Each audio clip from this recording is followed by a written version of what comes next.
আত্মীয়তার সম্পর্ক রক্ষা করা বিশাল ইবাদত। মানে এটা এটা এটা সিলাতুর রাহিম, এটা আল্লাহ পাকের আরশের সাথে ঝুলে থাকে। যে আত্মীয়তার সম্পর্ক রক্ষা করে আল্লাহ পাক তাকে রক্ষা করবেন। আত্মীয়তার সম্পর্ক নষ্ট করতে হয় না। আত্মীয়তার সম্পর্ক নষ্টকারী জান্নাতে যায় না। আর সবচেয়ে ভালো হয়, আমার পরামর্শ, সবচেয়ে ভালো হচ্ছে আত্মীয়দেরকে দিবেন। এখানে আপনি দুইটা নেকি পাবেন। কয়টা?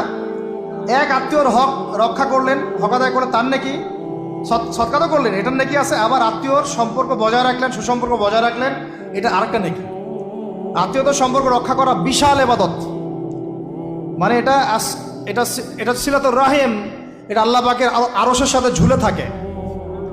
যে আত্মীয়তার সম্পর্ক রক্ষা করে আল্লাহ পাক তাকে রক্ষা করবেন। আত্মীয়তার সম্পর্ক যে নষ্ট করে দেয় আল্লাহ পাক এই কেটে ফেলবেন। এটা আত্মীয়তার সম্পর্ক নষ্ট করতে হয় না। আত্মীয়তার সম্পর্ক নষ্টকারী জান্নাতে যায় না। তো প্রিয় ভাইরা, আমরা আত্মীয়তার সম্পর্ক রক্ষা করবো ইনশাআল্লাহ।